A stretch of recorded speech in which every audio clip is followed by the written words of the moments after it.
Hi friends, ഇന്നൊരു ഞായറാഴ്ചയാണ്. ഞങ്ങളൊരു യാത്രയിലാണ്.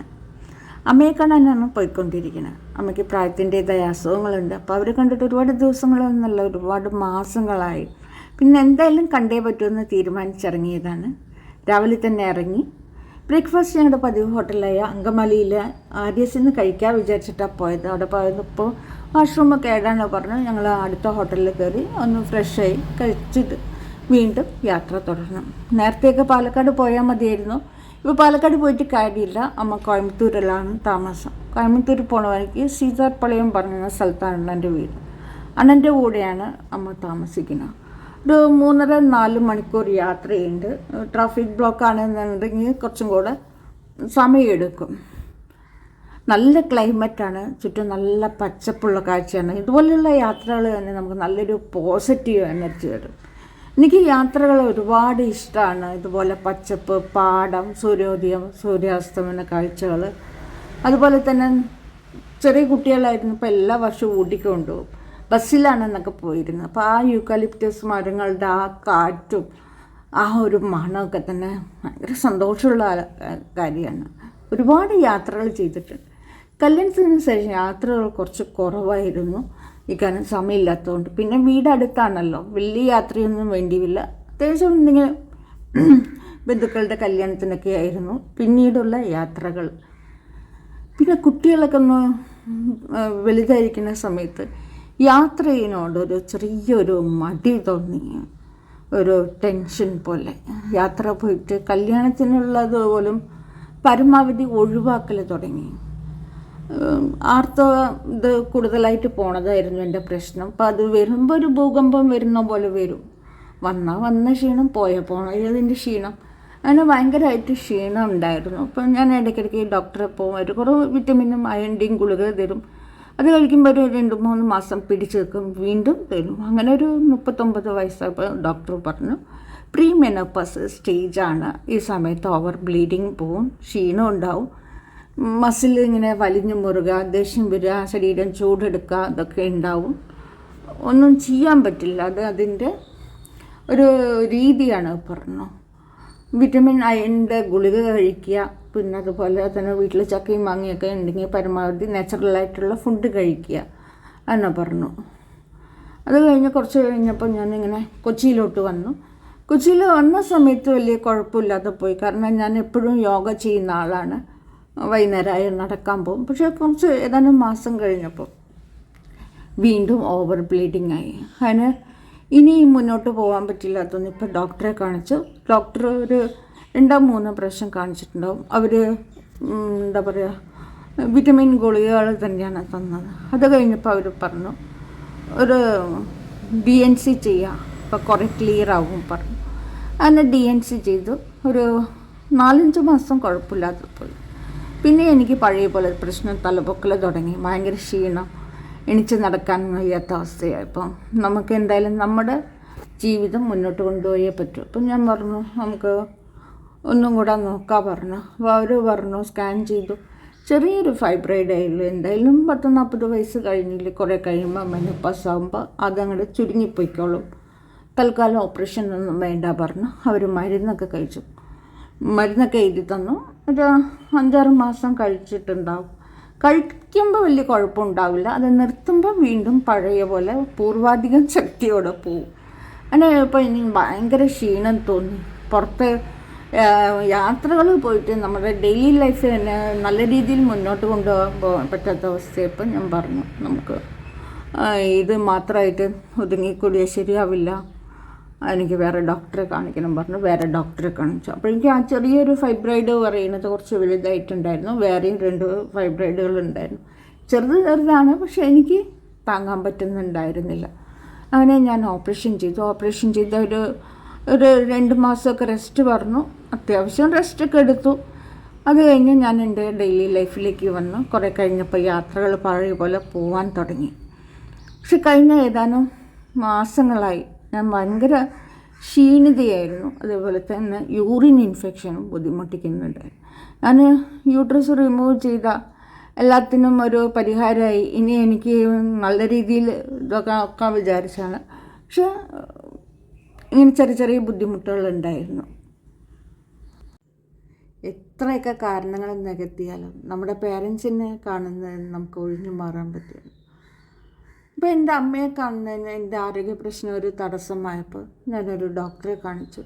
ഡോക്ടർ പറഞ്ഞു മെനോപോസ് സ്റ്റേജാണ്, ഈ സമയത്ത് യൂറിൻ ഇൻഫെക്ഷൻ വരാനുള്ള സാധ്യതയുണ്ട്, അതുപോലെ തന്നെ വിറ്റമിൻ കുറവുണ്ട്, പിന്നെ പ്രോബയോട്ടിക് നമ്മളിപ്പോൾ ഈ ഒരു സ്റ്റേജിൽ നമ്മൾ അത് ഉൾപ്പെടുന്ന ഭക്ഷണങ്ങൾ എടുക്കാതിരുന്ന നമുക്ക് ടാബ്ലറ്റായിട്ട് എടുക്കേണ്ടി വരും. അപ്പോൾ അങ്ങനെ കുറച്ച് ടാബ്ലറ്റുകളൊക്കെ എഴുതി തന്നു. അത് വാങ്ങിച്ച് കഴിഞ്ഞ 2 ആഴ്ചയായിട്ട് ഞാൻ കഴിച്ചുകൊണ്ടിരിക്കുന്നത്. ഇപ്പോൾ എനിക്ക് നല്ല ഭേദമുണ്ട്. അതുകൊണ്ടാണ് ഞാനിങ്ങനെ യാത്രയ്ക്ക് ഇറങ്ങിയത്. ഇത്രയൊക്കെ ഞാൻ തുറന്നു പറയാൻ കാരണം, ഇപ്പോൾ എൻ്റെ വഴിയിലൂടെ സഞ്ചരിക്കുന്നവരുണ്ടാവും, അല്ലെങ്കിൽ എൻ്റെ ഒപ്പം നിൽക്കുന്നവരുണ്ടാവും, എന്താണ് പ്രശ്നം എന്നറിയാതെ ബുദ്ധിമുട്ടുന്നവരുണ്ടാവും. ഇനിയിപ്പോൾ പ്രശ്നം അറിഞ്ഞാൽ തന്നെ അത് മറ്റുള്ളവരോട് പറഞ്ഞിട്ട് നമുക്ക് ഇന്നത് ചെയ്യാൻ ഡോക്ടറെ കാണാം, ഇതിന് ഇന്ന ഡോക്ടറെയാണ് കാണേണ്ടതെന്നറിയാതെ ഒരുപാട് മാനസിക പ്രയാസം അനുഭവിക്കുന്നവരുണ്ടാവും.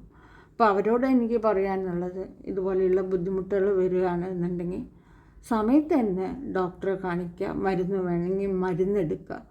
പിന്നെ ഒരു 40 വയസ്സ് കഴിയുമ്പോൾ തന്നെ ഈ മധുര എണ്ണ പലഹാരങ്ങളൊക്കെ കുറച്ച് കൊണ്ടുവരിക. നാരുള്ള പച്ചക്കറികൾ ഭക്ഷണത്തിൽ കൂടുതലായി ഉൾപ്പെടുത്തുക. അതുപോലെ തന്നെ നമ്മുടെ വെയ്റ്റിനനുസരിച്ചുള്ള വെള്ളം കുടിക്കുക. പിന്നെ 1 മണിക്കൂറെങ്കിലും നമ്മുടെ എക്സസൈസിനായിട്ട് എന്തെങ്കിലും നടത്തോ യോഗയോ എന്തെങ്കിലും ചെയ്തിട്ട് എക്സസൈസിനായിട്ട് നമ്മൾ മാറ്റി വെക്കുക. ഒരു നാട്ടിൽ നടപ്പ് പോലെ ഒരു കല്യാണം കഴിഞ്ഞു, ചിലപ്പോൾ പ്രേമിച്ചായിരിക്കാം, ചിലപ്പോൾ അറേഞ്ച് മാരേജ് ആയിരിക്കാം. കല്യാണം കഴിഞ്ഞാൽ ചെന്ന വീടുമായി പൊരുത്തപ്പെടാനുള്ള ഒരു ഇത് കഴിഞ്ഞാൽ കുട്ടികളുടെ പിന്നാലെയുള്ള ഓട്ടം. അപ്പം നമ്മൾ നമ്മുടെ ആരോഗ്യത്തിൽ ശ്രദ്ധിക്കില്ല. അവർ പറക്കം മുറിറ്റാറായാൽ പറന്നു പോകും. പിന്നെ നമ്മൾ എന്താ പറയുക, നമ്മൾ ഒരുങ്ങി നടന്ന് നമ്മൾ മാത്രം ശ്രദ്ധിച്ചിരുന്ന ആ ഒരു ഇതിലേക്ക് നമുക്ക് തിരിച്ചു വരാൻ മറന്നു പോയിട്ടുണ്ടാവും. ജീവിതം ഒന്നേ ഉള്ളൂ. അപ്പോൾ ആരോഗ്യത്തിൽ ശ്രദ്ധിക്കുക. ഇതുപോലെ ബുദ്ധിമുട്ട് വരുമ്പോൾ അപ്പം തന്നെ കാണിച്ച് അതിനെ ഭേദപ്പെടുത്തുക, ജീവിതം ആസ്വദിക്കുക. അപ്പോൾ ഇത്രയൊക്കെ പറയാനുള്ളൂ. ഇനി നമുക്ക് ഈ വഴിയോര കാഴ്ചകളെ കുറച്ച് നേരം ആസ്വദിക്കാം.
അപ്പോൾ ഞങ്ങൾ ഒരു 8:45 ഇറങ്ങിയത് കേട്ടോ. 12:30 മണിയാകുമ്പോൾ ഞങ്ങൾ അവിടെ എത്തി. ലഞ്ച് അവിടെയായിരുന്നു. അവിടുന്ന് ഒരു 4 മണിയാകുമ്പോൾ ഞങ്ങൾ തിരിച്ചു വന്നു. വരുമ്പോൾ നല്ല മഴയുണ്ടായിരുന്നു, നല്ല ട്രാഫിക് ബ്ലോക്ക് ഉണ്ടായിരുന്നു. പോയ പോലെ എളുപ്പമായിരുന്നില്ല വരവ്. അപ്പോൾ വണ്ടി സ്ലോ ആയിട്ട് അവിടെ തീർന്ന് ഒരു 8:30 മണിയായി കേട്ടോ ഞങ്ങൾ വീടെത്താം.